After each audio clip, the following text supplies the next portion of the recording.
Bonjour à tous, bien-aimés. Je vous invite à ce que nous puissions partager ensemble quelques réflexions autour de quelques versets autour de ce passage dans 1 Pierre chapitre 4. Je vais lire dans la version du Semeur.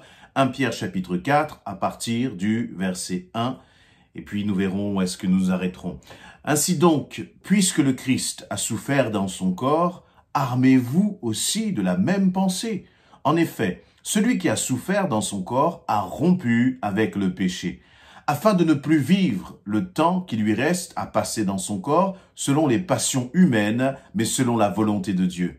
C'est bien assez, en effet, d'avoir accompli dans le passé la volonté des païens en vous adonnant à la débauche, aux passions mauvaises, à l'ivrognerie, aux orgies, aux beuveries et aux dérèglements associés au culte idolâtre. Maintenant, il trouve étrange que vous ne vous précipitiez plus avec eux dans la même vie de débauche, et ils se répandent en calomnie sur vous. Ils en rendront compte à celui qui est prêt à juger les vivants et les morts. C'est pour cela d'ailleurs que la bonne nouvelle a aussi été annoncée à ceux qui maintenant sont morts, et qu'après avoir subi la même condamnation que tous les hommes dans leur corps, ils vivent selon Dieu par l'Esprit. La fin de toute chose est proche, verset 7. Menez donc une vie équilibrée, ne vous laissez pas distraire afin d'être disponible pour prier. Avant tout, aimez-vous ardemment les uns les autres, car l'amour pardonne un grand nombre de péchés. Exercez l'hospitalité les uns envers les autres sans vous plaindre. Chacun de vous a reçu de Dieu un don particulier, qu'il le mette au service des autres comme un bon gérant de la grâce infiniment variée de Dieu. Amen. Amen. Voilà une richesse encore, une profondeur dans ces versets que je viens de lire. Merci Seigneur vraiment pour ta parole et j'espère que cette parole va encore vous encourager, vous exhorter, mais qu'elle puisse aussi corriger nos cœurs afin que nous puissions être agréables à notre Dieu. Et donc l'apôtre Pierre va commencer en disant, donc il écrit aux églises dans ces lettres qu'on appelle des lettres circulaires ou des épîtres circulaires, il leur dit d'abord, de considérer que Christ a souffert dans son corps et que nous aussi nous devons nous armer d'une même pensée. Pourquoi est-ce qu'il dit cela? Pierre, l'apôtre Pierre est en train de prendre l'image de Christ. Christ a vécu sur terre, lorsqu'il a été sur terre, lorsqu'il a revêtu ce corps de chair, il a accepté un certain nombre de restrictions dans son corps. Il a, comme dirait l'apôtre Paul, il a maintenu son corps en bride.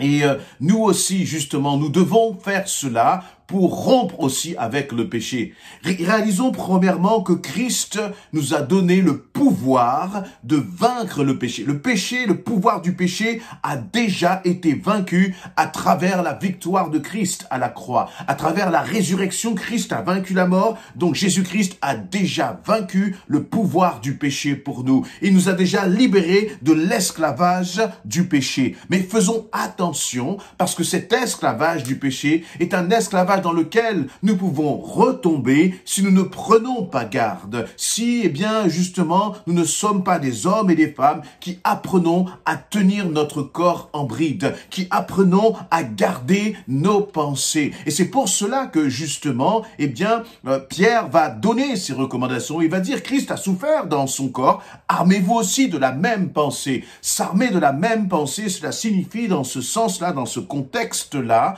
que nous ne devons pas être des hommes et des femmes qui nous livrons à nos passions, qui nous livrons à tout ce que notre chair a envie de faire, qui nous livrons simplement à nos désirs sans restriction, mais nous devons savoir tenir notre corps en bride et considérer que il y a des attitudes, il y a des choses que nous pouvons regarder, des personnes peut-être avec qui parfois nous pouvons aimer passer du temps qui ne sont pas à la gloire de Dieu. Même si ta chair, même si ton corps a envie, tu ne peux pas te laisser aller à certains actes, à certaines passions, parce que ça ne glorifie pas le Seigneur. Et donc, en tant qu'enfant de Dieu, nous avons le pouvoir par le Saint-Esprit, par l'Esprit de Dieu qui agit en nous, nous avons le pouvoir de maîtriser notre corps, de maîtriser ces désirs charnels qui peuvent revenir parfois, afin, comme il va le dire, au verset 2, de ne plus vivre le temps qu'il nous reste à passer dans ce corps selon les passions humaines, mais selon la volonté de Dieu. Voyez, il y a quelque chose de très intéressant dans ce verset 2.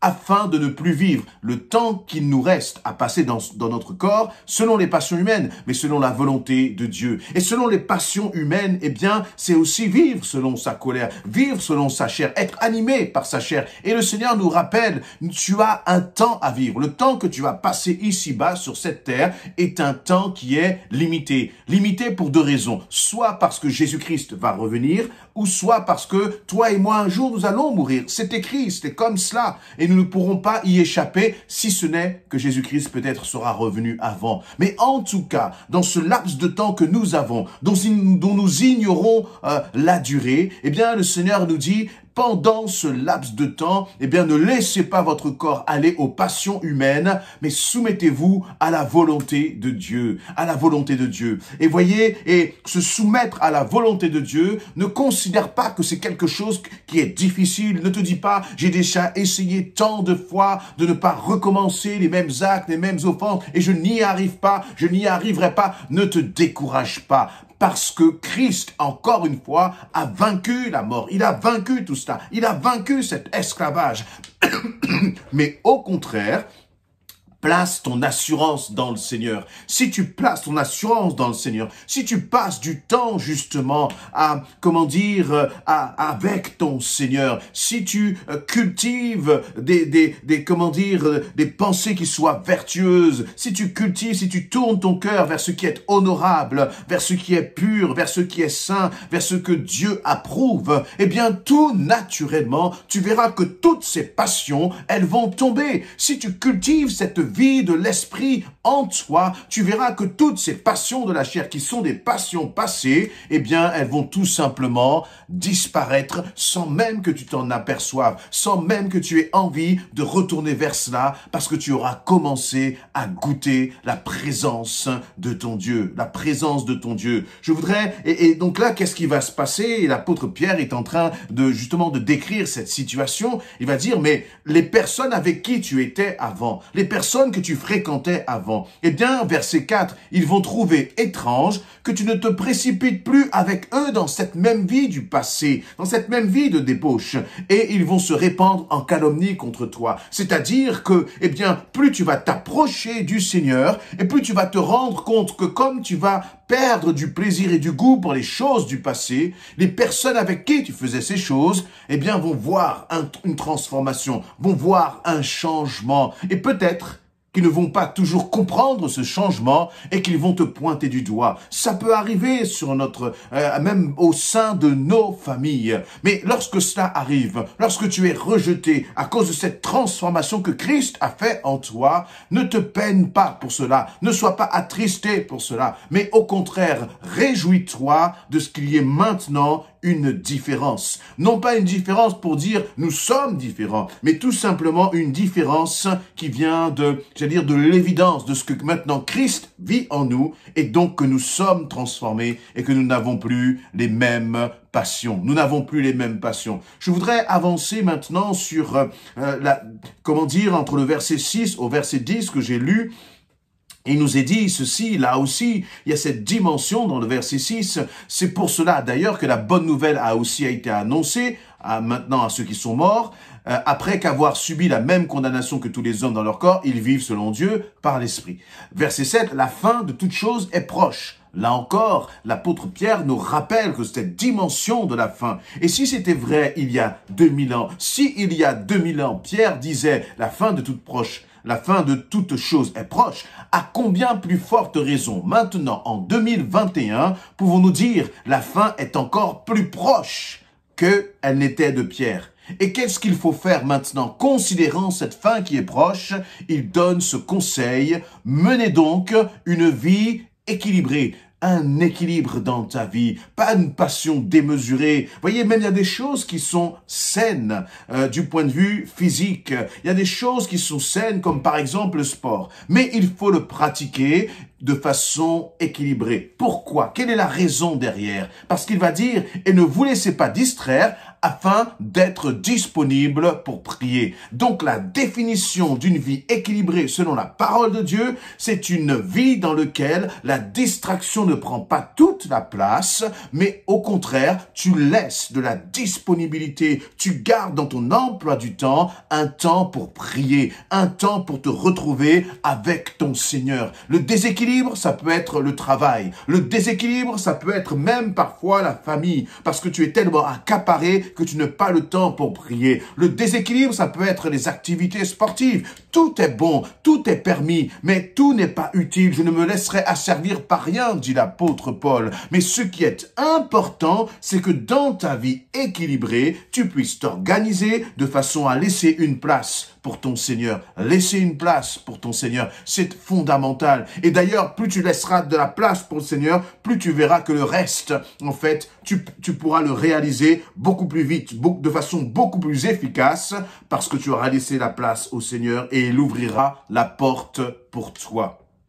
J'avance et je termine avec cela, ce verset 10 qui nous dit « Chacun de vous a reçu un don particulier, qui le mette au service des autres, comme un bon gérant de la grâce infiniment variée de Dieu. » Là aussi, je crois que dans ce passage où l'apôtre Pierre nous dit « Eh bien, chacun de nous, nous avons reçu un don. » Que devons-nous faire avec ce don? Nous devons le mettre au service des autres parce que c'est une grâce et c'est cela être un bon gérant. Et mettre son don au service des autres, ça nécessite là aussi d'avoir une vie équilibrée, d'avoir une vie organisée. Est-ce que ta vie est organisée pour la prière? Est-ce que ta vie est organisée autour du service? Est-ce que ta vie et tes préoccupations sont organisées pour que tu puisses bénir les autres? Là aussi, je crois que c'est le symptôme, c'est le symbole, c'est la caractéristique plutôt d'une vie équilibrée. Si Dieu a mis un don en toi et que ce don, tu n'as pas la possibilité, la disponibilité pour le mettre à disposition des autres, alors prie le Seigneur, demande-lui de t'aider à pouvoir t'organiser, à pouvoir peut-être changer les circonstances de façon à ce que tu puisses dire, Seigneur, je veux avoir une vie équilibrée, une vie de prière, une vie de méditation de la parole de Dieu et une vie de mise à disposition du don que tu as mis en moi pour le service des autres, parce qu'il va dire, je vais être un bon gérant, un gérant de la grâce que le Seigneur m'a fait, la grâce que le Seigneur nous a fait à chacun. Soyez bénis, encouragés et fortifiés par ces quelques paroles. Amen.